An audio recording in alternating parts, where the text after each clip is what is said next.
본격 다이어트 여행방송 역마살입니다. 제 소개를 좀 해볼까 합니다.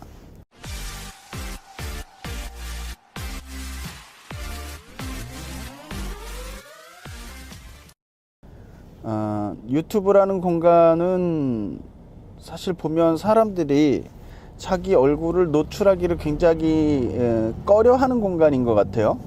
우리가 인스타라든지 페이스북이라든지 이런 데는 사진 찍고 막 올리고 세상에 노출시키면서 유튜브는 안 된다고 하는 거예요. 이상하다.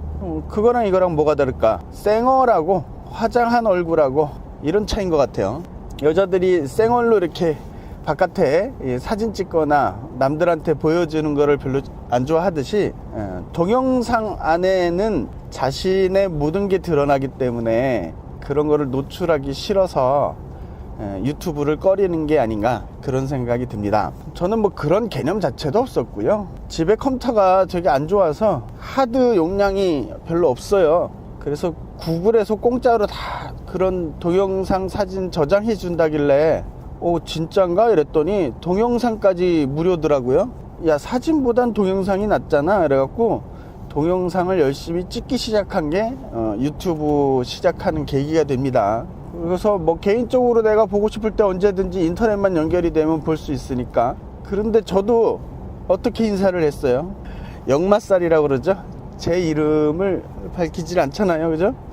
제 이름은 뭐 밝혀도 되고 안 밝혀도 되고 의미는 없어요. 제가 뭐 스타도 아니고 아이돌도 아니고 뭐 누가 봐주는 사람도 없고 익명성이라는 게 굉장히 자기를 자유롭게 만들어 주거든요. 그런 의미의 역마살이란 이름을 쓰고 있습니다.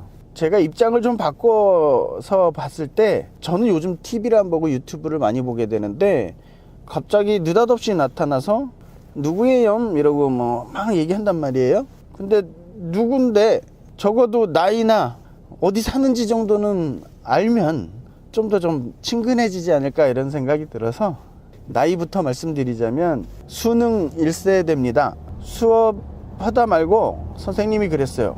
야, 너희들 때부터 입시제도가 바뀌었어. 수학능력 시험이라는 거야 이러더라고요. 그리고 2번 봐 이러더라고요. 아마 가을쯤 보고 겨울쯤 보고 이랬었던 것 같아요. 너무 오래전 일이라.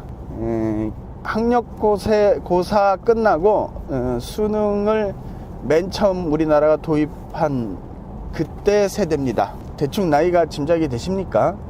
뭐 어디 사는지는 대부분 아실 거예요. 대구에 살고 있고요. 대구에 있는 가창이라고 하는 시골에 살고 있습니다. 지금 출근길입니다. 또 출근은 웃기게 대구의 시내 한복판에 출근을 합니다. 서울로 따지면 양평에 살면서 명동으로 출퇴근한다고 생각하시면 돼요. 굉장히 먼 거리를 출퇴근을 하는데요. 사실 따지고 보면 그렇게 오래 걸리지 않습니다. 차로는 한 30분 정도 걸리고요. 버스로는 1시간 10분 정도 걸립니다. 개인적으로 버스 타고 다니는 걸 굉장히 좋아하거든요. 시간이 오래 걸리더라도. 제일 싫어하는 게 지하철 타는 거. 지하철은 제가 서울에서도 거의 안 탔습니다. 그러니까 오늘은 비도 오고 일찍 출근하는 날이라서 시간이 약간 빠듯합니다. 그래서 빨리 가야 돼요.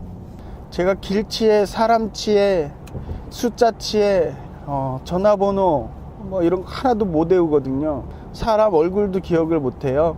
예전엔 안 그랬거든요. 어느 순간부터 사람한테 정을 잘 안 주게 됐어요. 예전에는 어떤 사람을 보더라도 늘 호감을 갖고 늘 관심을 갖고 친하게 지내려고 노력을 했는데 20대 한 후반부터는 사람을 조심해야 되는 사건들이 몇 번 터지고 나니까 가려서 만나는 습관을 갖게 됐습니다. 지난 주말에 회사가 이사를 했어요. 직원들이 되게 고생 많았죠. 어제부터 본격적으로 업무를 시작했고 오늘은 이틀째 됩니다. 예전에는 퇴근하기가 싫고 눈만 뜨면 빨리 출근하고 싶고 그랬거든요. 주말이 너무 싫고 일하고 싶어서 그런 생활을 한 4년 사람이 일만 4년 동안 하다 보니까 바보가 됩니다. 판단력도 굉장히 흐려지고요. 뭐 막 어떤 일을 하면 쭉 차고 올라가는 그런 느낌이 있어야 되는데, 이거는 마음만 불안하고 머릿속에서 뭘 어떻게 해야 될지 모르겠고 이런 상황들이 찾아오는 거예요. 그때마다 내가 어쩔 바를 모르니까 사람한테 의지를 하게 됩니다. 그 당시에 가장 가까이에서 저를 도와줬던 사람들, 그리고 내가 이미 에너지를 다 쏟아부었기 때문에 이렇게 끌어주는 사람한테 많이 의지하게 되는데, 뭐 등도 쳐먹고 뭐 그렇습니다.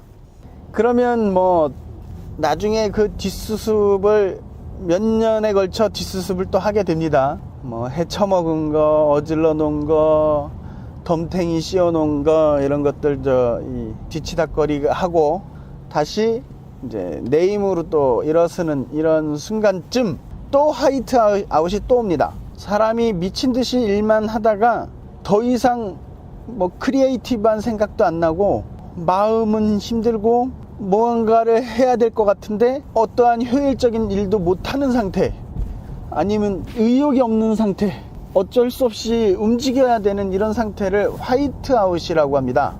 하얗게 불태웠어, 이런 대사 있지 않습니까? 만화에. 미친 듯이 일만 하다가 직장 다니는 사람들은 휴직을 한다든지 아니면 농땡이 친다든지 뭐 이런 방법을 쓸 수도 있겠는데, 사업하는 사람은 거기서 멈춰버리면 그냥 끝나요. 우리가 뭐 자영업자 요즘 뭐 어렵다, 사업하는 사람 어렵다, 뭐 이런 식으로 얘기하는데, 돈을 벌 때는 월급쟁이보다는 낫죠, 당연히.